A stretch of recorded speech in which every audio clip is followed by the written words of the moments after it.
gente, ¿cómo están? Espero que todos se encuentren muy pero muy bien. Hoy vamos a arrancar con lo que vendría a ser nuestra primera clase de reumatología. Vamos a hablar al respecto de las vasculitis. Es una clase bastante larga, así que traté de resumir lo que más pude con lo más importante y lo que más les preguntan en el examen. Así que cualquier cosita, cualquier duda que tengan, no duden en consultar. Vamos a compartir el power y vamos a arrancar con la clase. Muy bien, como ustedes ya saben, las vasculitis son un grupo heterogéneo de enfermedades, en las cuales vamos a tener una característica central que es la inflamación de las paredes de los vasos sanguíneos. Además, esta inflamación puede generar lo que vendría a ser una isquemia y después una necrosis. Por tanto, acuérdense que cuando nosotros hablamos de vasculitis, acuérdense, itis, todo en medicina terminado con itis, es la inflamación, y esta inflamación me puede llevar a isquemia del tejido,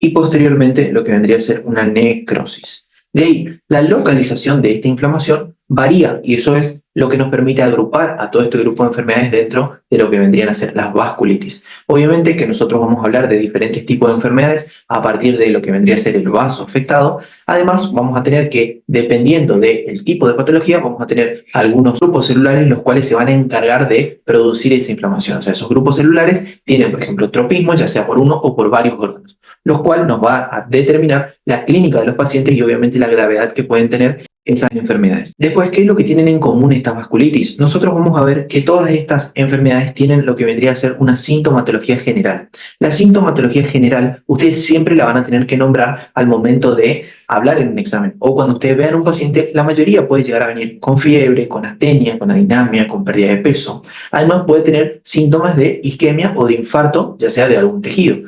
Ahí va a tener, por ejemplo, síntomas neurológicos, dolor abdominal, el compromiso renal y el compromiso pulmonar.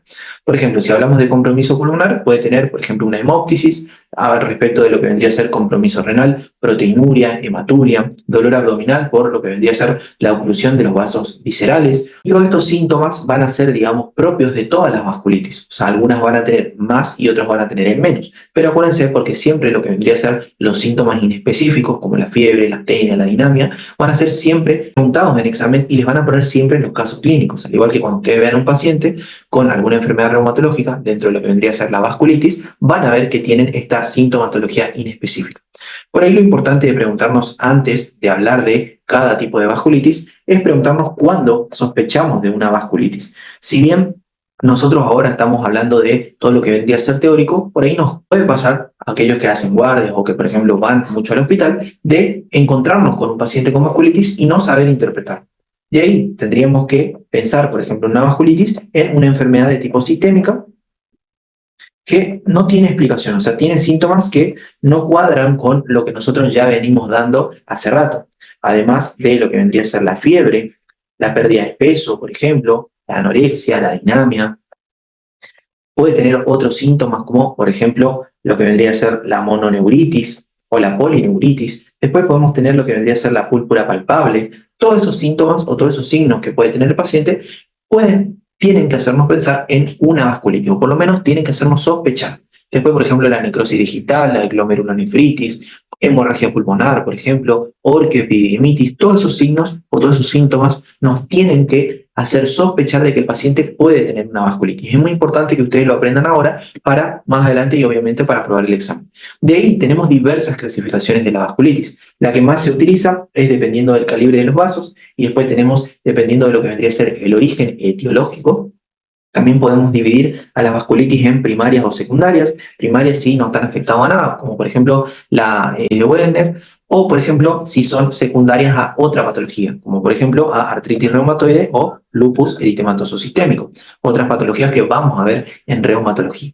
Según el vaso afectado, es lo que más les van a preguntar al respecto de la clasificación. Entonces acuérdense, vasculitis es un grupo heterogéneo de enfermedades en la cual se caracterizan principalmente por la inflamación de los vasos. Esta inflamación se da desde las arterias de gran calibre hasta las arteriolas. Entonces podemos dividir a las vasculitis en vasculitis de gran calibre o de vaso grande principalmente. Después tenemos a la que vendría a ser de mediano calibre y por último a las de pequeño calibre. De ahí decimos, bueno, dentro de las que están en gran calibre, vamos a acordarnos lo siguiente.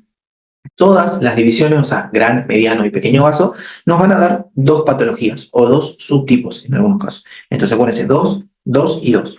De ahí, las de gran calibre van a tener principalmente a lo que vendría a ser la arteritis de Takayasu y la arteritis de células gigantes o la arteritis de la temporal. Entonces, ¿cómo nos vamos a acordar por ahí de cuáles son las patologías de aquellas vasculitis de las células de grande vaso? Nos vamos a acordar de una mujer oriental, que es de Takayasu, con lo que vendría a ser una inflamación de la arteria temporal, por ejemplo.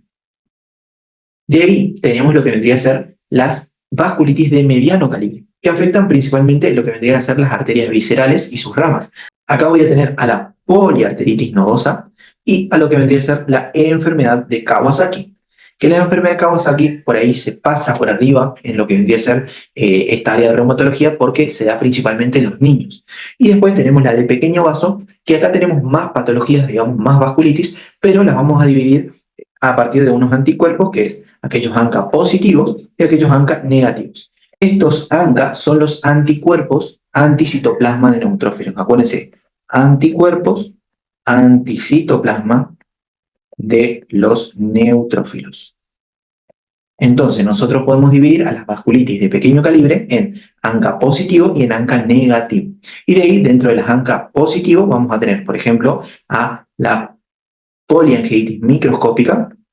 Después vamos a tener a lo que vendría a ser la vasculitis de Wegener. Y por último, vamos a tener a la vasculitis de Schur-Strauss. De ahí, dentro de las ANCA negativas, vamos a tener a las vasculitis por crioglobulinemia y a lo que vendría a ser la púrpura de Henoch-Schönlein. Por ahí los nombres son un poquito más raros que en las otras eras que veníamos viendo, pero es algo que sí o sí tienen que saber. Esta clasificación es pregunta de examen siempre, así que acuérdense. Después podemos clasificarla dependiendo del hallazgo etiológico, porque muchas veces nosotros vamos a hacer biopsia de esta inflamación de los vasos para hacer el diagnóstico de certeza. Entonces podemos clasificarla según si son granulomatosas, si son necrotizantes o si son tanto granulomatosas como necrotizantes. Dentro de las granulomatosas tenemos la arteritis de la temporal o la de células gigantes. Acuérdense que la arteritis de la temporal era de grande vaso. Y la de Takayasu. Entonces acuérdense, grande vaso, temporal y Takayasu son granulomatosas y de grande vaso. Entonces, las necrotizantes vamos a tener a lo que vendría a ser la poliarteritis nodosa y poliangiitis microscópica. Y por último, las granulomatosas y necrotizantes, ahí tenemos lo que vendría a ser Wegener y Schur-Strauss. Acuérdense porque puede preguntar. Acá tenemos obviamente una clasificación de vuelta, pequeño vaso, como les dije, ANCA positivas y ANCA negativas. Podemos dentro de las ANCA negativas agregar también las vasculitis cutáneas leucocitoplásticas, que ya es muy raro que se pregunten. Dentro de lo que vendría a ser la causa o la fisiopatología de esta vasculitis, principalmente tenemos que saber que está mediada por lo que vendrían a ser mecanismos inmunopatológicos, o sea, en el vaso se van a depositar lo que vendría a ser inmunocomplejos. Estos inmunocomplejos van a generar la inflamación y van a generar, ¿qué cosa? Van a generar activación del complemento. Eso es lo que tenemos que saber ahora principalmente. Otra cosa que tenemos que saber es que el diagnóstico de toda la vasculitis lo vamos a hacer a través de tres pilares. La clínica, obviamente, la clínica específica y la inespecífica. Después, biopsia en muchos casos, en algunos casos no. Y en otros vamos a tener que hacer, por ejemplo, técnicas de imagen. ¿Cuándo hacemos técnicas de imagen? En la enfermedad de Takayasu o la vasculitis de Takayasu. Acuérdense porque es pregunta de examen siempre. Vamos a ver que en la enfermedad de Takayasu, como afecta a grandes vasos, es muy difícil ingresar a hacer una biopsia en esa zona, por eso se opta por lo que vendría a ser la técnica de imagen.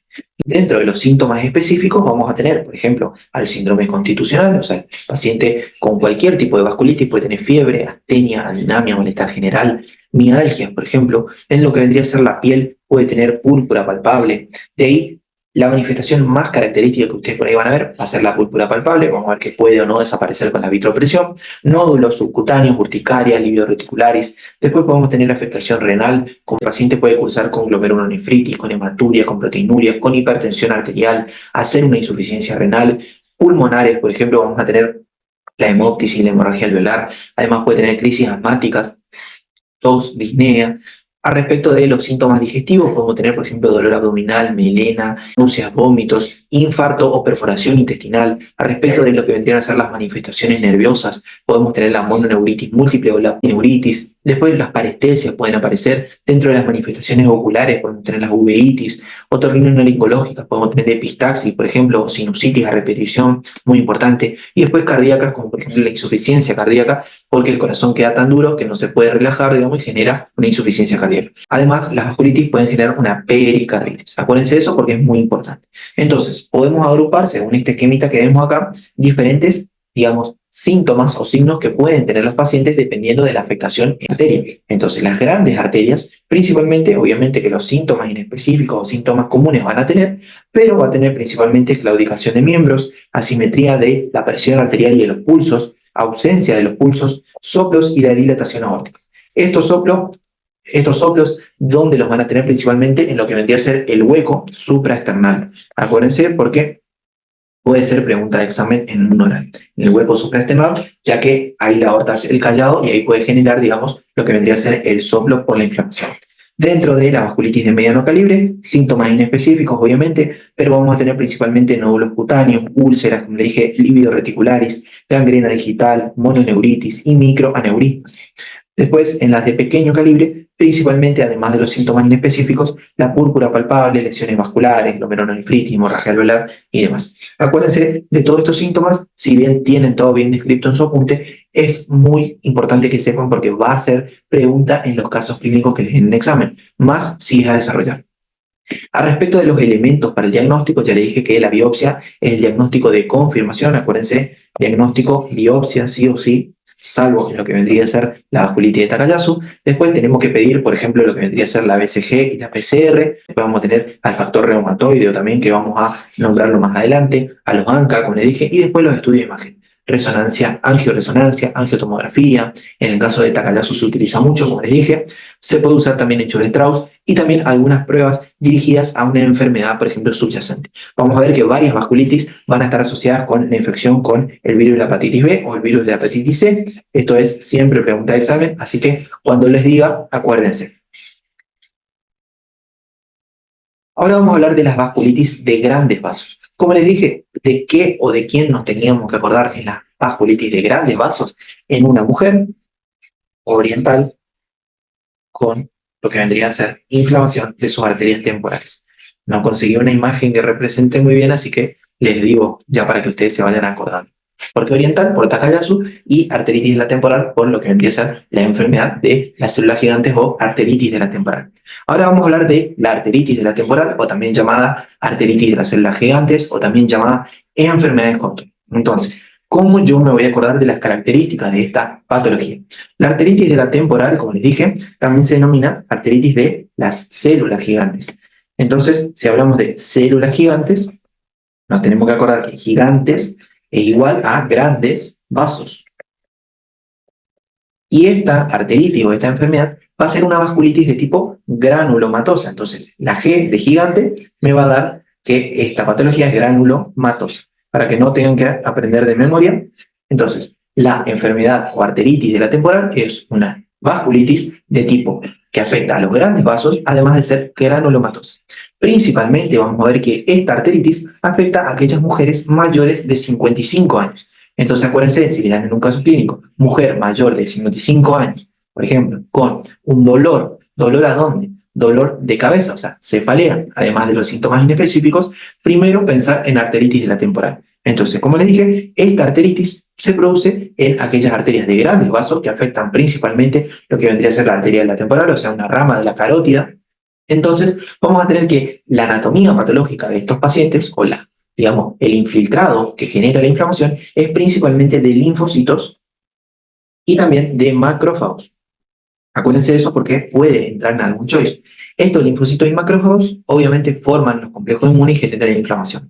Además, en lo que vendría a ser la biopsia, yo voy a ver lo que vendrían a ser las células gigantes o células grandes al momento de hacer la biopsia, y eso es lo que me da el nombre de esta patología. Entonces, al respecto del cuadro clínico, en el caso de estos pacientes, nosotros vamos a ver obviamente los síntomas inespecíficos, como fiebre, anorexia, pérdida de peso, artralgias, depresión y demás, sí o sí va a estar. Además, ¿qué otra cosa vamos a tener? Acá lo importante es la cefalea. Estos pacientes tienen cefalea de tipo hemicraneal, ¿en dónde? En lo que vendría a ser la región temporal. Además, esas arterias, las arterias temporales, están duras porque están inflamadas. Entonces, la arteria temporal va a estar dura al examen físico. ¿Qué otra cosa va a tener? Va a tener ausencia o disminución del pulso, esa arteria. Puede ser unilateral o bilateral. Además, ¿qué otra cosa vamos a encontrar o qué otras cosas nos pueden dar en el caso clínico en el examen? Amaurosis fugaz, o sea, el paciente o la paciente viene principalmente por desesperado, obviamente, porque perdió la visión. Esto se produce por una oclusión, obviamente, de los vasos oculares orbitarios. Puede haber también lo que vendría a ser una hemianopsia o cuadrantopsia, dependiendo de la zona vascular afectada, obviamente, y el tipo de oclusión. Después podemos tener también la neuritis óptica y la claudicación mandibular. Si a ustedes les ponen un caso clínico con una mujer con cefalea y demás, y claudicación mandibular, piensen en arteritis de la temporal. Pero acuérdense que hay que hacer diagnóstico diferencial con lo que vendría a ser la PAN y la amiloidosis. Acuérdense porque puede ser pregunta de examen. ¿Qué otra cosa vamos a ver acá? Principalmente un 50% aproximadamente de pacientes con arteritis de la temporal están asociados a la polimialgia reumática. ¿Cómo nosotros vamos a saber que nuestro paciente o que nuestra paciente tiene asociada la polimialgia reumática a la arteritis de la temporal? Porque además del cuadro clínico de cefalea intracraniana con amaurosis fugaz y demás, va a venir con ¿qué? Con dolor o rigidez en lo que vendría a ser la cintura escapular o la cintura pelviana. O sea, quiere decir una periarteritis tanto a nivel hombros o caderas, o ambas también puede estar afectada. ¿Cómo por ahí nos pueden poner en un caso clínico? Nos pueden decir que la paciente se queja principalmente por dificultad al elevar los brazos, o dificultad o dolor. El diagnóstico en el caso de que el paciente tenga o la paciente tenga polimialgia reumática es obviamente la clínica. Siempre acuérdense de decir toda la clínica en el examen, PCR y BCG obviamente elevadas. ¿Y qué otra cosa vamos a ver? Vamos a pedir una ecografía en la cual vamos a constatar lo que vendría a ser la bursitis o sinovitis de la articulación afectada. El tratamiento de la polimialgia reumática, ya que estamos, es principalmente corticoides a bajas dosis, o sea, 15 miligramos por día. Entonces, acuérdense, corticoides, bajas dosis, 15 miligramos día. El diagnóstico de lo que vendría a ser la arteritis de la temporal, acuérdense, el diagnóstico de la arteritis de la temporal es clínica, pero el diagnóstico de certeza es la biopsia de la arteria temporal o de la arteria afectada en todo caso. Pero acuérdense porque es pregunta de examen siempre. ¿Qué otra cosa más vamos a tener? Elevación, obviamente, de la PCR, de la BCG. Podemos tener, por ejemplo, anemia de trastornos crónicos también, o sea, una anemia normocítica, normocrómica principalmente. Puedo tener también elevación de la GGT y elevación de la FAL por afectación del hígado en estos casos. Lo que ha ingresado, por ejemplo, en un choice el año pasado es que en el caso de no poder hacer una biopsia o, por ejemplo, que la paciente venga con amaurosis fugaz, yo lo que puedo hacer es pedir una ecografía de las arterias temporales, hacer la biopsia, digamos, y ahí voy a ver un signo que se denomina signo del halo, que es un halo hipoicoico en el cual yo veo, digamos, lo que vendría a ser la arteria obstruida. El tratamiento de esta arteritis principalmente es con corticoides a dosis altas. Dosis alta hablamos de una prednisona. Acuérdense porque la autora les va a repetir un montón de veces, 1 miligramo por kilo por día. Es muy importante que se acuerden de eso. En el caso, por ejemplo, que venga un paciente o venga una paciente con amaurosis fugaz, este tratamiento no podemos hacer porque es vía oral. Tenemos que darle metilprednisolona, obviamente en bolos, 3 bolos de 1 gramo de metilprednisolona por lo menos por 3 días seguidos para destapar, digamos, esa arteria. Después sí, hacemos un descenso de la dosis de corticoide de forma gradual hasta controlar los síntomas. Podemos agregar, por ejemplo, el metotrexato en aquellos pacientes que tengan refractariedad o un rebrote de la patología. Además, como es un tratamiento crónico, tenemos que prevenir lo que vendría a ser la osteoporosis. Ya sabemos que los corticoides generan osteoporosis. Entonces, además de todo este tratamiento, tenemos que hacer aporte de calcio o vitamina D, bifosfonatos y obviamente los corticoides. Acuérdense entonces, arteritis de la temporal, corticoide, 1 miligramo por kilo por día, más calcio y vitamina D, más bifosfonatos. Acuérdense porque esto es pregunta de examen siempre. Y obviamente que en examen oral les van a preguntar. ¿Qué otra cosa tenemos que ver? Bueno, acá les dejo un pequeño resumen de toda esta patología. Así que, como para resumir, acuérdense, arteritis de la temporal,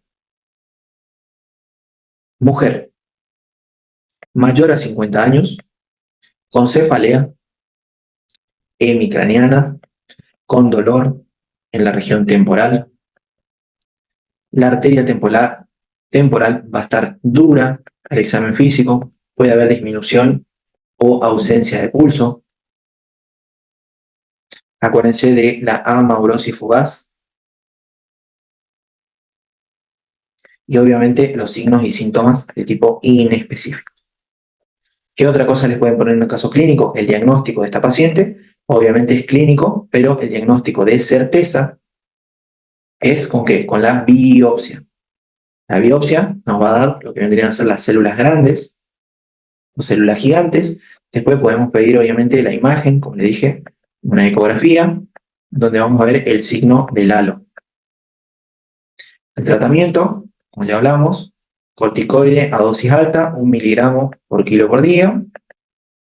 Y obviamente el tratamiento preventivo de osteoporosis, que es con calcio, vitamina D y bifosfonatos. Así podemos resumir de manera rápida la arteritis de la temporal. Y acuérdense que es una arteritis o una vasculitis de grande vaso y de tipo granulomatoso, con infiltrado de linfocitos y macrófagos. Ahora hablemos de lo que vendría a ser la arteritis de Takayasu. La arteritis de Takayasu, vamos a ver que principalmente es una vasculitis de, obviamente, vasos grandes y además va a ser de tipo granulomatosa. ¿Cómo yo me acuerdo de Takayasu y a quién afecta? Fíjense que el nombre tiene muchas A, Takayasu. Entonces, principalmente, esta enfermedad va a afectar ¿a quién? Va a afectar a la aorta y obviamente sus ramas, generando síntomas tanto isquémicos como lesiones. Y las principales lesiones que generan son los aneurismas. ¿A quiénes afecta principalmente esta enfermedad? A mujeres menores de 40 años. Fíjense que en la patología anterior yo hablaba de mujeres mayores de 55 años y en Takayasu hablo de mujeres menores de 40 años. También se da principalmente en lo que vendría a ser pacientes orientales, por eso es que les hablaba de algo chino, pero principalmente acuérdense esto, de mujeres menores de 40 años. Después, ¿qué otra cosa tenemos que acordarnos? En lo que vendría a ser la inflamación, el infiltrado inflamatorio, también es producido por linfocitos y por macrófagos, con formación ¿de qué? De granulomas. Por eso hablábamos de una enfermedad granulomatosa. Otra cosa tenemos que saber al respecto de Takayasu, tenemos que saber la clínica. Obviamente que la clínica va a depender del tipo de arteria. Por ejemplo, si yo tengo afectación de la arteria subclavia, lo que yo voy a tener, por ejemplo, es claudicación de los miembros superiores. Por ejemplo, voy a tener disminución de pulso, disminución de la presión arterial, dependiendo de la subclavia afectada, ya sea derecha o sea izquierda. Por ejemplo, si tengo afectación a nivel del tronco brachiocefálico. Por otro lado, si está alterada, por ejemplo, la carótida común, ahí yo voy a tener, por ejemplo, alteraciones en la visión, puedo tener síncope, puedo tener una ACV, puede estar afectada la aorta abdominal. Entonces, ahí que voy a tener principalmente náuseas, puedo tener vómito, puedo tener dolor abdominal, puedo tener afectación de la arteria renal. En la arteria renal que voy a tener principalmente hipertensión arterial y puedo tener también una insuficiencia renal. Si tengo afectada la raíz aórtica, por ejemplo, ahí voy a tener principalmente una insuficiencia aórtica, por ejemplo, por afectación de la válvula secundaria a la vasculitis, una insuficiencia cardíaca congestiva, una cardiopatía isquémica, por ejemplo. Y después, si tengo alteración, por ejemplo, de las arterias vertebrales, también puedo tener alteración de la visión y acúfenos. Acuérdense de eso porque, si bien les dejé un cuadrito resumido en su apunte, les pueden poner en algún caso clínico al respecto de la clínica y qué afectación tiene cada arteria, obviamente. Vamos a tener dos fases en esta enfermedad en cuanto a la clínica, dependiendo de lo que vendría a ser la fase, van a tener los síntomas. Una fase inicial con síntomas inespecíficos principalmente, fiebre, astenia, pérdida de peso, anorexia, dinamia, y después la fase oclusiva, donde dependiendo de qué arteria esté afectada, yo voy a tener, por ejemplo, la clínica del paciente. Después voy a tener una clasificación que les dan en clase bastante importante al respecto de la arteritis de Takayasu, que me permite diferenciar el tipo o qué lugar de la aorta está afectado. Vamos a ver que, por ejemplo, en la clasificación de tipo 1, vamos a tener que están afectadas principalmente las ramas del arco aórtico. Después vamos a tener una clasificación 2 que se divide en 2A y 2B. La 2A principalmente está afectada la aorta ascendente y el callado, además de las ramas. Después en la 2B tenemos todo lo que vendría a ser afectación de la aorta ascendente, el callado, las ramas y la aorta descendente, pero la aorta descendente torácica. Después lo que vendría a ser la de tipo 3, tengo principalmente afectada solo lo que vendría a ser la aorta descendente, abdominal, o sea, torácica y abdominal, y las arterias renales, Después, en la clasificación de tipo 4, voy a ver afectada la aorta abdominal, las arterias renales o ambas. Principalmente acá ya no se afecta lo que vendría a ser la aorta torácica. Y en la de tipo 5 tengo afectación de lo que vendría a ser la aorta ascendente, el arco aórtico, las ramas. También tengo afectación del callado, obviamente, aorta descendente torácica, aorta descendente abdominal, arterias renales. O sea, en el 5 tengo prácticamente todo afectado. Acuérdense porque puede entrar en el examen esta clasificación. Entonces, para resumir, antes de hablar del diagnóstico, ¿en quién yo voy a pensar en una arteritis de Takayasu? O, por ejemplo, en un caso clínico, ¿cómo puede venir? Takayasu, dijimos, mujer, menor de 40 años, ¿con qué? Por ejemplo, con claudicación de los miembros, con disminución de la presión arterial de un miembro, por ejemplo, con alteración de la visión, con insuficiencia cardíaca, además. Un montón de clínicas puede tener. Entonces, lo que más le suelen poner, por ejemplo, en algún caso clínico, es la claudicación de miembros superiores. ¿Por afectación de quién? Por afectación de la subclavia. Entonces, acuérdense, Takayasu, mujer menor de 45 años, oriental, póngale, con claudicación de miembros superiores, por ejemplo, disminución de la presión arterial en uno de los miembros. Y ahora la pregunta sería, ¿cómo hago el diagnóstico? Obviamente, como le dije, el diagnóstico es clínico, más elevación de la PCR, más elevación de la BCG, pero el diagnóstico de certeza acá, acuérdense, que se hace con prueba de imagen. La prueba de imagen que yo voy a utilizar, la que más se suele ver en examen, digamos, y la que es de elección, es la angioresonancia magnética. Acuérdense, porque esto les van a preguntar en examen. En la angioresonancia magnética lo que voy a ver principalmente es estenosis vasculares, circulación colateral y obviamente la formación de aneurismas. Entonces, acuérdense, diagnóstico del Takayasu, clínica, aumento de BCG, PCR, obviamente una diferencia de tensión arterial entre los miembros afectados, entre el miembro afectado y el otro, digamos, sano, y lo que vendría a ser la confirmación a través de la prueba de imagen. Siempre es pregunta de examen eso. El tratamiento de Takayasu, obviamente, corticoides a dosis altas, 1 miligramo por kilo por día, acuérdense, de prednisona, y también se puede asociar a inmunosupresores como el metotrexate o la acetoprina. También se puede dar el tocilizumab. Cualquiera de estos es recomendable para usar. Y algo que por ahí van a ver o van a leer por ahí es que en el caso de que haya una estenosis ya establecida por la arteritis, ahí yo lo que voy a hacer es una revascularización, o sea, técnicas de cirugía vascular a través de una angioplastía, y eso es pregunta de examen. Siempre tengo que destapar esa arteria sí o sí. Entonces, yo puedo, digamos, hacer una comparativa entre lo que vendría a ser la arteritis de la temporal y la de Takayasu. Acuérdense, ¿a quién va a afectar principalmente la arteritis de la temporal? A mujeres mayores de 50 años. Mujeres mayores de 50 años y Takayasu a mujeres menores de 40 años. ¿Qué más? ¿Cuál va a ser la anatomía patológica? Acá voy a tener, obviamente, células gigantes con infiltrado de linfocitos y macrófagos y voy a tener afectación de las ramas de la carótida, principalmente la arteria temporal. Por otro lado, acá también puedo tener infiltrado inflamatorio de linfocitos y macrófagos, también puedo tener células gigantes, pero acá principalmente va a estar afectada ¿quién? Va a estar afectada la aorta y sus ramas, el callado, las ramas del callado, aorta ascendente, descendente torácica, descendente abdominal y demás. Al respecto de la clínica, como dijimos, la clínica de arteritis de la temporal voy a tener cefalea hemicraniana principalmente, además de las alteraciones visuales, polimialgia reumática, y por otro lado, en Takayasu voy a tener lo que vendría a ser una enfermedad sin pulso, se dice, o con alteración en el pulso. Puede ser principalmente por afectación de la subclavia.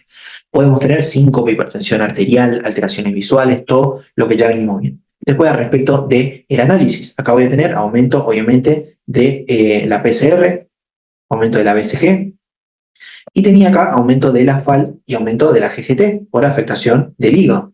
Y por otro lado, en Takayasu tengo aumento de la BCG y aumento de la PCR. Además, en Takayasu puedo tener anemia de trastornos crónicos. Si bien en arteritis de la temporal también puedo tener anemia, es, digamos, en el caso de que les pidan la diferencia entre ambas. Después, el diagnóstico de confirmación, ¿cómo lo hago? En la arteritis de la temporal, biopsia, y en Takayasu, imagen. ¿Con qué? Con angioresonancia magnética.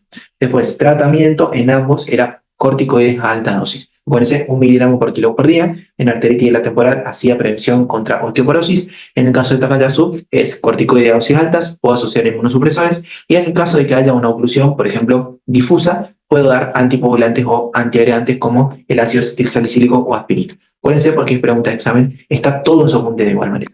Hablemos ahora, después de haber todas las vasculitis de grandes vasos, vamos a hablar de las vasculitis de mediano vaso.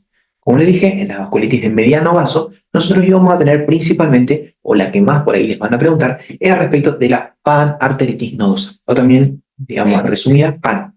La panarteritis nodosa, fíjense lo siguiente, es una enfermedad inflamatoria, obviamente una vasculitis, de tipo necrotizante y de tipo no granulomatosa. Entonces, acuérdense, granulomatosas, grandes vasos. Necrotizante, no granulomatosa, mediano vaso. Enfermedad inflamatoria, obviamente, y la panarteritis nodosa afecta principalmente ¿qué? Afecta principalmente los lugares de ramificación y de bifurcación de lo que vendrían a ser las arterias. Esto es muy importante porque es pregunta de examen. Si bien respeta tanto los capilares como las vénulas, obviamente genera alteración en la ramificación y bifurcación de las arterias. Compromete lo que vendrían a ser todas las capas de las arterias y forma lo que vendrían a ser los aneurismas. Y vamos a ver que la panarteritis de tipo nodosa va a generar ¿qué cosa? Va a generar nódulos. Va a generar nódulos de tipo subcutáneo, obviamente. ¿Y quiénes van a ser los afectados en este caso? Los afectados por la panarteritis nodosa van a ser los hombres, obviamente al fin le tocó a algún hombre sufrir esto, hombres de 40 a 60 años. Y acuérdense lo que les voy a decir ahora. Hombres de 40 a 60 años con infección hepatitis B. Si a ustedes les dan un caso clínico de un hombre entre 40 y 60 años con, que vendría a ser una vasculitis, o sea, todos los síntomas que ahora vamos a ver, pero que tiene infección por virus de hepatitis B, o sea, lo que vendría a ser el antígeno de superficie activo, una IgM o una IgG positiva, es panarteritis nodosa hasta que se demuestre lo contrario. Entonces, acuérdense, panarteritis nodosa, vasculitis de mediano vaso, no granulomatosa, necrotizante, que afecta ¿a quién? A la ramificación y a la bifurcación de las arterias de mediano calibre. Compromete toda la luz del vaso y genera la formación de nódulos. Afecta a hombres de 40 a 60 años con hepatitis B. Acuérdense, hepatitis C puede ser en un 5%, pero principalmente, acuérdense, panarteritis nodosa, hepatitis B. De ahí, ¿cuál va a ser principalmente la anatomía patológica? O sea, vamos a biopsiar y vamos a encontrar principalmente un infiltrado de polimorfonucleares. Esto, acuérdense, principalmente en la fase aguda. Puede haber lo que vendrían a ser células mononucleares en la fase crónica, pero acuérdense solamente lo que vendrían a ser los polimorfonucleares por ahora. Afecta principalmente la panarteritis nodosa a lo que vendría a ser al corazón y al riñón, pero no afecta o deja, digamos, de lado al pulmón, que vamos a ver después otra patología que sí afecta bastante al pulmón. ¿Cuál va a ser, digamos, la clínica de estos pacientes? Obviamente, clínica inespecífica, siempre acuérdense, clínica inespecífica, y va a tener, obviamente, una afectación multisistémica. Entonces, paciente, hombre de 40 a 60 años con infección con hepatitis B, además que viene con astenia, anorexia, fiebre, pérdida de peso y demás, además de una afectación multisistémica, por ejemplo, afectación renal, proteinuria, hematuria, síndrome nefrótico, insuficiencia renal, hipertensión. A nivel musculoesquelético podemos hablar de artralgias, mialgias, poliartritis de tipo no deformante. Acuérdense de eso, poliartritis de tipo no deformante. Pregunta de examen. Después, alteraciones cutáneas, como por ejemplo la púrpura palpable, líquido reticular, gangrena digital. A nivel del sistema nervioso periférico podemos tener polineuritis, mononeuritis, por ejemplo, a nivel gastrointestinal, dolor abdominal, aumento de la FAL o una colecistitis, por ejemplo. A nivel del corazón puedo tener insuficiencia cardíaca, infarto, pericarditis, genitourinario, la orquiopididimitis. Es muy importante porque, acuérdense, hombre mayor de 40 años, porque les van a preguntar esa clínica y va a venir asociado a las características que les dije recién. Hombres de 40 a 60 años con infección de hepatitis B, con obviamente formación de nódulos subcutáneos. En los ojos podemos tener exudados o hemorragias retinianas, puede encontrarse eso en algún casito clínico, pero es lo más importante que tienen que saber al respecto ahora. Obviamente el pulmón se respeta, en este caso la panarteritis nodosa respeta el pulmón, y tenemos que hacer un diagnóstico diferencial con la PAN, que vamos a ver después en la vasculitis de pequeño vaso, pero acuérdense, la PAN afecta principalmente o genera una isquemia renal, por eso hablábamos de síndrome nefrótico, hipertensión y demás, insuficiencia renal, púrpura palpable y los nódulos subcutáneos. Eso tiene la PAN. Por otro lado, la PAM, que afecta a lo que vendría a ser los vasos pequeños, pues es microscópica, obviamente genera una vasculitis renal, una glomerulonefritis, púrpura vasculítica y no tiene nódulos. Acuérdense porque estas diferencias son preguntas de examen. Igual ahora vamos a ver lo que vendría a ser la PAM. El diagnóstico, obviamente el laboratorio, ¿qué vamos a encontrar? Aumento de la PCR y la BCG, puedo tener anemia por trastorno crónico, leucocitosis con neutrofilia, pero sin eosinofilia. Entonces acuérdense, leucocitosis con neutrofilia sin eosinofilia. Acuérdense eso porque les pueden poner una pregunta capciosa en el choice y van a meter la pata. Factor reumatoideo positivo, ¿qué más? ANCA negativo. Los marcadores de la infección por el virus de la hepatitis B, acuérdense el antígeno de superficie, y después el sedimento urinario en estos casos, el sedimento urinario. Si yo tengo afectación renal, como les dije hace un rato, voy a tener la urea, la creatinina elevada, por ejemplo, puedo tener proteinuria, puedo tener hematuria, y obviamente que el diagnóstico de certeza lo hago con la biopsia. Acuérdense, biopsia, diagnóstico de certeza.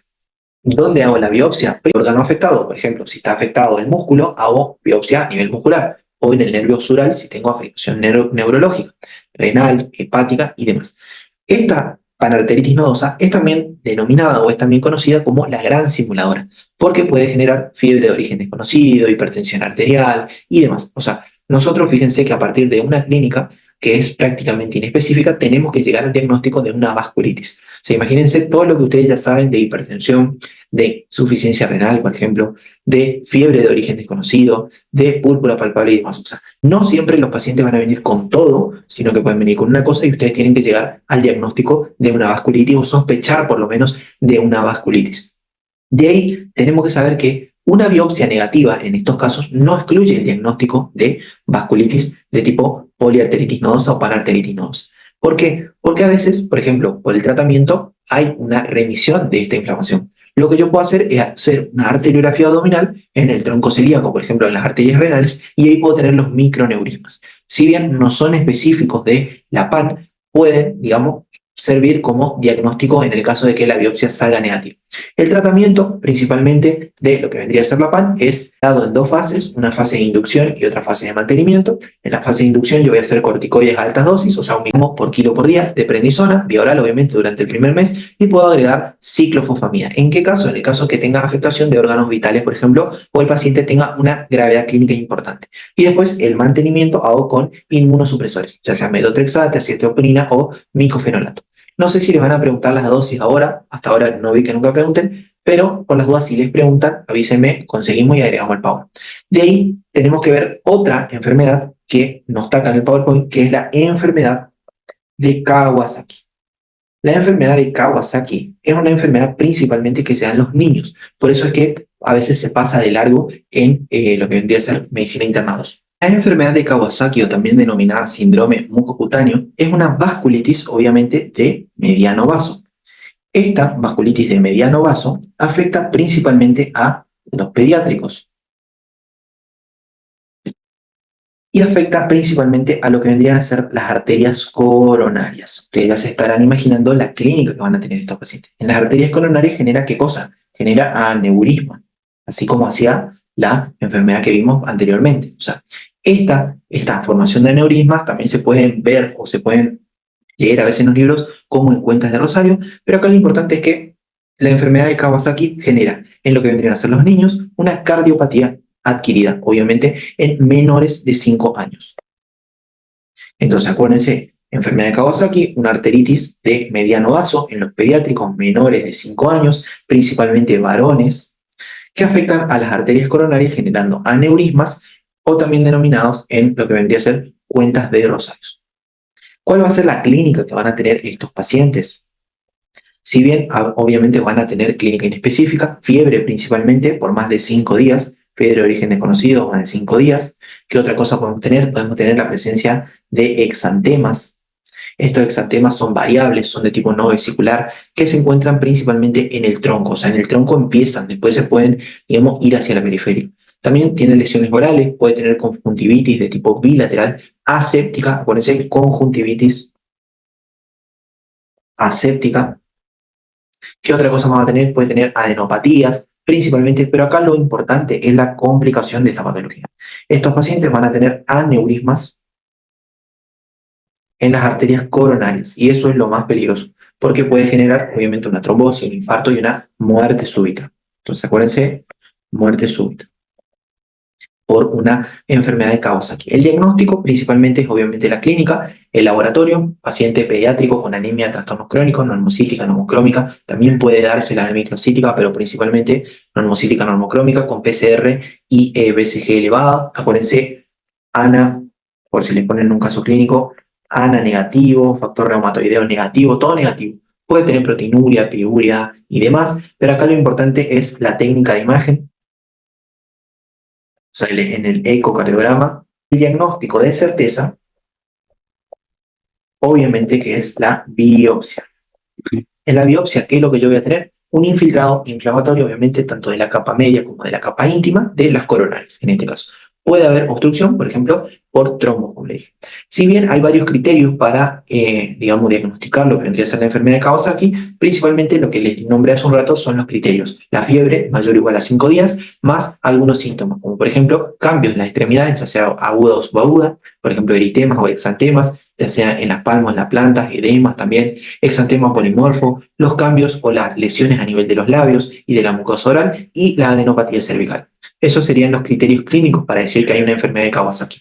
Pero el diagnóstico de certeza, acuérdense, la biopsia. El tratamiento, en este caso, acuérdense, el tratamiento va a ser con gamma globulina de 2 gramos por kilo cada 12 horas intravenoso. O sea, gamma globulina intravenoso, 2 gramos por kilo cada 12 horas. Eso va a hacer que al paciente se le desaparezca la fiebre y prevenga la formación de los aneurismas. Obviamente, si se administra dentro de los primeros 10 días del diagnóstico. También podemos dar lo que vendría a ser aspirina o ácido acetilsalicílico, 30 miligramos por kilo por día, a dosis antiinflamatorias en lo que vendría a ser la fase febril. Heparina también podemos dar, o todo lo que vendrían a ser los dicumarínicos, en el caso de aneurismas más grandes. Corticoides, obviamente, metilprednisolona es lo que se suele utilizar en el caso de sea refractario al tratamiento con la gamma globulina. Y el infliximab en el caso de que sea refractario a todo lo anterior, o sea, gamma globulina más corticoides. Y así definimos, digamos, o resumimos lo que vendría a ser la enfermedad de Kawasaki, que yo no creo que les pregunten tanto, pero por las dudas lo damos, para que no quede nada vacío. Ahora sí, vamos a hablar de las vasculitis de pequeño vaso. Las vasculitis de pequeño vaso, como yo les dije, se iban a dividir dependiendo de si es ANCA positivo o ANCA negativo, que es el anticuerpo anticitoplasma de los neutrófilos. Entonces, si es ANCA positivo, quiere decir que está, digamos, ese anticuerpo, y si es ANCA negativo, que no. Dentro de las vasculitis de ANCA positivo, vamos a tener que son vasculitis de pequeño vaso, donde vamos a tener a quienes, a la poliangiitis microscópica, o también denominada PAM, a la granulomatosis con poliangiitis y a la granulomatosis eosinofílica con poliangiitis. O sea, lo que vendría a ser PAM, Church-Strauss y Wegner. Acuérdense de eso porque es pregunta de examen. Entonces, dentro de las vasculitis ANCA positivas, yo voy a poder dividir también en lo que vendrían a ser las C-ANCA y las P-ANCA. C-ANCA habla de un patrón citoplasmático cuyo antígeno principalmente es la proteinasa 3. Y acá vamos a tener a la granulomatosis de Wegner principalmente. Y después los ANCA-P habla de un patrón de tipo perinuclear, cuyo antígeno principalmente es la mieloperoxidasa. Acuérdense porque esto es pregunta de examen siempre en los choice. Entonces, eso nos va a permitir a nosotros clasificar a la enfermedad. Dentro de las P-ANCA tengo a lo que vendría a ser la PAM y a Church-Strauss, y dentro del ANCA-C tengo a Wegner. Así de fácil tienen que hablar en un examen oral. De ahí vamos a hablar de la poliangiitis microscópica. Acuérdense, va a ser una vasculitis de tipo necrotizante. Entonces, acuérdense de lo siguiente. PAM es de tipo necrotizante, pero no granulomatosa.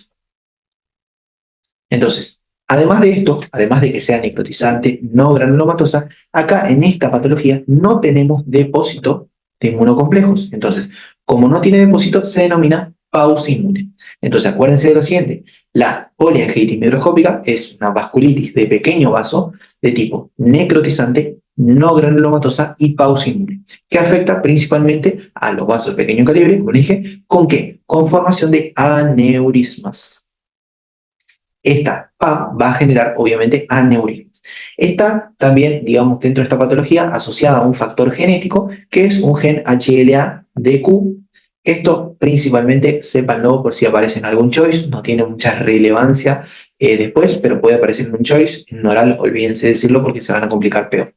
Al respecto de la clínica de la PAM, principalmente tenemos que saber que estos pacientes van a tener, obviamente, síntomas inespecíficos, como le dije, fiebre, anorexia, pérdida de peso, astenia, adinamia, depresión, y va a tener algo. ¿Se acuerdan que hasta ahora nosotros vimos afectación del riñón, del corazón, del todo, menos del pulmón? En la PAM yo voy a tener principalmente afectación pulmonar y que voy a tener la inflamación de los capilares pulmonares, o sea, la capilaritis pulmonar, lo cual me va a generar hemorragia alveolar. Entonces, ¿qué me pueden dar en algún caso clínico? Un paciente, por ejemplo, con hemóptisis o hemorragia alveolar, o sea, un síndrome de condensación, principalmente. Acuérdense que el síndrome de condensación, una de las causas, además de la neumonía, es la hemorragia alveolar. Además, puede tener lo que vendría a ser una glomerulonefritis, o sea, afectación de riñón, con una glomerulonefritis de tipo rápidamente progresivo. Entonces, acuérdense, caso clínico donde les den hemorragia alveolar o síndrome de condensación más glomerulonefritis rápidamente progresiva o síndrome de pulmón-riñón, es una PAP, sí o sí. El diagnóstico de esta patología lo hacemos obviamente a través de la biopsia, el diagnóstico de certeza, va a tener BCG elevada, PCR elevada, ANCA-P positivo, eso tienen que saber, y el tratamiento principalmente son los corticoides a dosis altas, o sea, 1 miligramo por kilo por día de prednisona, y también podemos agregar los inmunosupresores como por ejemplo la ciclofosfamina. Se demostró que tiene más eficacia lo que vendría a ser la aplicación de rituximab, tanto para, digamos, lo que vendría a ser la fase de inducción al tratamiento como para la fase de mantenimiento. Después, obviamente, como les dije la otra vez, teníamos que hablar de lo que vendría a ser la diferencia entre PAM y PAN. En la PAM vamos a tener afectación de los pequeños vasos, vasculitis renal, glomerulonefritis de tipo rápidamente progresiva, púrpura vasculítica y no tiene nódulos. Acuérdense de eso porque es pregunta de examen. Ahora vamos a hablar de lo que vendría a ser la granulomatosis eosinofílica con poliangiitis, también denominada enfermedad de Churg-Strauss. Entonces, acuérdense, esta patología va a ser una vasculitis necrotizante, entonces Churg-Strauss es necrotizante, granulomatosa, pausinmune también, porque no tiene depósitos, pausinmune. Entonces, acuérdense, es una granulomatosis que genera necrosis de tipo pausinmune con elevación de los eosinófilos. Entonces, esta enfermedad principalmente va a tener afectación pulmonar, va a tener antecedentes de alergia, se les van a dar un paciente ya sea con rinitis crónica, con asma resistente al tratamiento, con sinusitis crónica, va a tener infiltración de eosinófilos y además eosinofilia periférica, obviamente, en el laboratorio.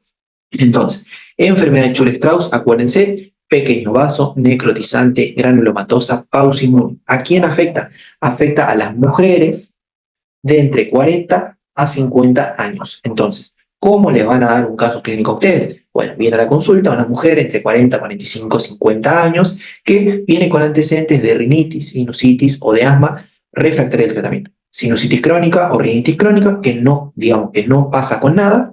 Además de eso, les pueden poner, por ejemplo, que tiene el factor genético que es el gen HLA-TRB4, en el caso que aparezca en un choice, acuérdense de esto, pero lo que principalmente les van a poner es que a una mujer con antecedentes ya sea rinitis, asma o sinusitis, sí o sí, por la afectación del pulmón. ¿Qué otra cosa podemos tener, además del cuadro clínico que les planteé recién? Obviamente la sintomatología inespecífica y la glomerulonefritis. Vamos a tener que estos pacientes, fíjense que acá les dejé como es una mnemotecnia de vasculitis, de síndrome de Churg-Strauss, que el síndrome de Churg-Strauss son principalmente vegetarianos. ¿Por qué? Porque es una vasculitis necrotizante con eosinofilia, con granulomas, con afectación bronquial y asmática. Otra cosa tenemos que saber al respecto de Churg-Strauss. Churg-Strauss tiene diversos criterios diagnósticos y los criterios diagnósticos tienen que saber sí o sí para el examen. Dentro de estos criterios diagnósticos, ya los mencionamos acá, el asma, la eosinofilia, más del 10% de recuento leucocitario, por ejemplo, la polineuropatía, infiltrados pulmonares no cavitados, eso es muy importante, no se cita acá, pero acuérdense, infiltrados pulmonares no cavitados. Después lo que vendría a ser la historia o el antecedente de sinusitis, crónica, por ejemplo, y por último, la infiltración eosinofílica extravascular. Con 4 o más de estos criterios ya hablamos de un diagnóstico bastante fuerte, o sea, un 80-90% de probabilidad, y el tratamiento es principalmente con corticoides, obviamente dosis altas. Se puede también usar acetoprina y metotrexate en el caso de que se afecten los órganos vitales. Acuérdense de eso, y el diagnóstico de certeza obviamente es la biopsia. Acuérdense porque eso es pregunta de examen. Clínica más laboratorio, acuérdense, PEANCA con biopsia. Listo, así se hace el diagnóstico. Después tenemos que hablar de lo que vendría a ser la granulomatosis con poliangiitis o también denominada granulomatosis de Wegener. La granulomatosis de Wegener es obviamente una vasculitis de tipo granulomatosa, necrotizante y pausinmune. Entonces acuérdense, fíjense que en el nombre están las características. Wegener es granulomatosa, necrotizante. Y yo me acuerdo por la W de without, o sea, sin depósitos. Pero ya es, digamos, más mío, digamos. Esta vasculitis afecta principalmente, ¿qué cosa? Afecta principalmente las vías respiratorias superiores. Puede también afectar lo que vendrían a ser las vías respiratorias inferiores. Entonces, acuérdense, compromiso respiratorio. Además de eso, del compromiso respiratorio, vamos a tener lo que vendría a ser una afectación a nivel renal. Entonces, principalmente la vasculitis de Wegener afecta al pulmón y al riñón. Si bien la causa es desconocida, afecta principalmente hombres y mujeres, acá no hay género, entre 40 a 50 años, o sea, no hay predilección por género, y el factor genético es el HLA-B1. Respecto del cuadro clínico, vamos a tener lo siguiente. El cuadro clínico, como les dije, afecta a las vías respiratorias, tanto superiores como inferiores. Y como es una vasculitis de tipo necrotizante y granulomatosa, lo que hace principalmente es destruir lo que vendría a ser el tabique nasal y genera la nariz en silla de montar. Sí, yo sé que ustedes pensarán en sífilis. Ahora acuérdense de la granulomatosis con poliangiitis o la granulomatosis de Wegener. El pulmón tiene ¿qué cosa? Infiltrados pulmonares cavitados. Entonces, acuérdense, Wegener genera cavitación en el pulmón con compromiso bilateral y de tipo no migratorio. Además, genera una glomerulonefritis de tipo focal y segmentaria, muy importante, la anterior era de tipo rápidamente progresiva, y además de esa triada, o sea, de lo que vendría a ser la nariz en silla de montar, cavitaciones en el pulmón de tipo bilaterales y no migratorios y la glomerulonefritis, puede tener, ¿qué cosa? Los síntomas inespecíficos. Acuérdense porque es pregunta de examen, siempre. ¿Puede tener afectación ocular? Puede tener afectación musculoesquelética, puede. Así que eso es importante que se acuerden. Al respecto del diagnóstico, principalmente la clínica, más el anticuerpo ANCA-C, siempre, y obviamente que tenemos que hacer la biopsia. La biopsia principalmente se hace ¿a dónde? Se hace en el pulmón. Acuérdense porque les pueden preguntar en el oral, y el tratamiento es la ciclofosfamida, principalmente. Podemos agregar corticoides, altas dosis, en los primeros meses del tratamiento. Sí o sí, acuérdense de esto, estas son las vasculitis que más le van a preguntar, y ahora vamos a hablar de las vasculitis ANCA negativas, que dentro de las vasculitis ANCA negativas vamos a tener dos principalmente, la vasculitis por IgA o púrpura de Jeno-Scholen, y después lo que vendría a ser las vasculitis crioglobulinémicas. La enfermedad o la púrpura de Jeno-Scholen principalmente se da en quién? En los niños menores a 5 años. Este cuadro principalmente se caracteriza ¿por qué? Por aparecer después de infecciones respiratorias, además de otros como por ejemplo los fármacos, algunos alimentos, picaduras de algunos bichos o vacunas. Esta afectación, esta vasculitis se da principalmente por la IgA y es una vasculitis de tipo leucocitoclástico, por decir leucocitoclástico.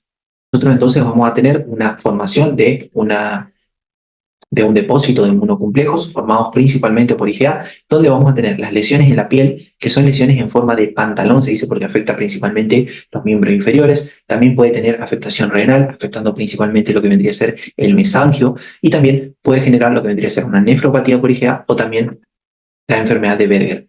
¿Es importante eso? Depende, pero acuérdense porque pueden tomar un examen. Al respecto de la clínica, principalmente tiene, además de la sintomatología inespecífica, exantema cutáneo, como les dije, en lo que vendría a ser en pantalón, artralgias, dolor abdominal. Todos estos síntomas principalmente tienen un periodo de días o semanas. En la piel vamos a tener la púrpura palpable de tipo no trombopénica, acuérdense, afecta más las nalgas que los miembros inferiores en forma de pantalón, es la manifestación más frecuente, por eso les digo. Al respecto del dolor abdominal, puede tener también hemorragia gastrointestinal y invaginación intestinal. Acuérdense, eso es algo que se ve en pediatría, La afectación abdominal sistémica es principalmente por vasculitis intestinal. De ahí vamos a tener la afectación renal, como le dije, hematuria, proteinuria por afectación del mesangio, y la enfermedad renal obviamente se hace más graves en los niños mayores o en los adultos. Si bien es raro ver un adulto con Genioschellen, puede pasar. La mayoría de los pacientes, si bien tienen una nefritis leve, tiene bastante deterioro de la función renal.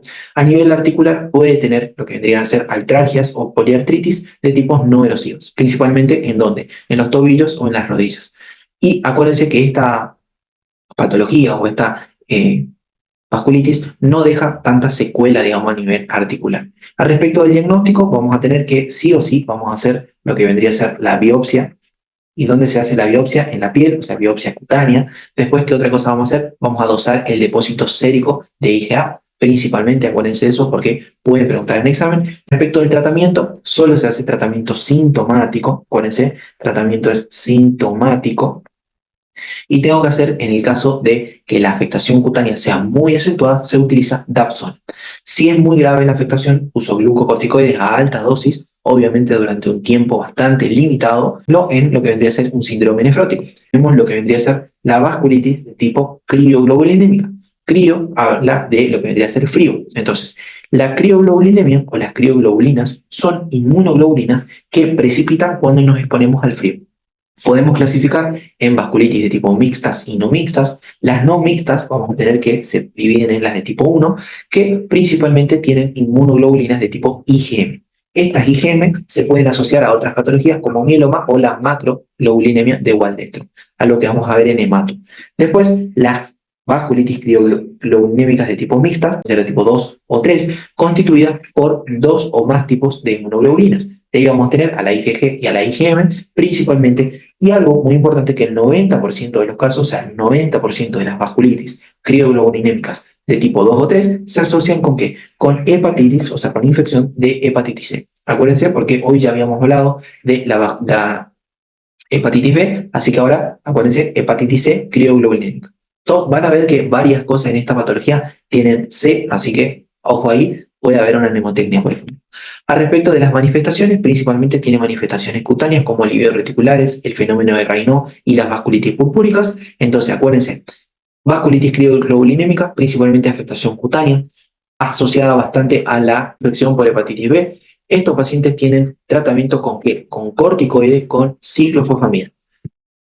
El diagnóstico en estos casos hacemos a través de la presencia de crioglobulinas y con el factor reumatoideo positivo. Si bien el diagnóstico de confirmación siempre es la biopsia, o sea, histológico, acuérdense, diagnóstico es factor reumatoideo positivo, crioglobulinemia positiva y biopsia, que es el diagnóstico de certeza.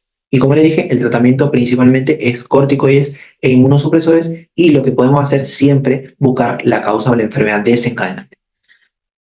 Ahora vamos a hablar de lo que vendrían a ser otras vasculitis. Yo sé que ya quieren terminar, pero es muy importante.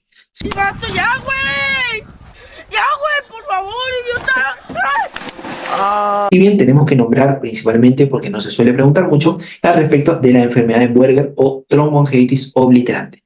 Esta vasculitis es un proceso principalmente de tipo pseudovasculítico, donde acá lo más importante es que yo voy a tener lo que vendría a ser la isquemia de las extremidades. Entonces, esta isquemia se produce ¿por qué? Porque se forman trombos y afectan principalmente a jóvenes fumadores. Por eso les puse la fotito acá, varones jóvenes fumadores que tienen lo que vendría a ser isquemia en las extremidades o ya una necrosis a nivel, digamos, periférica. Las manifestaciones obviamente son dependiendo de la isquemia periférica, podemos tener ausencia de pulsos distales, dolor en reposo y tromboflebitis.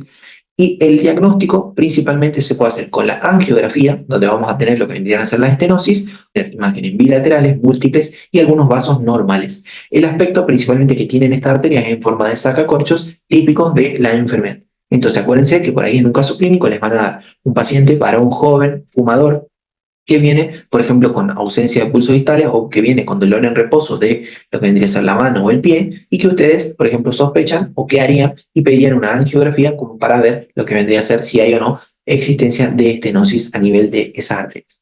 ¿Qué otra cosa tenemos que ver? Por ejemplo, el síndrome de Behçet.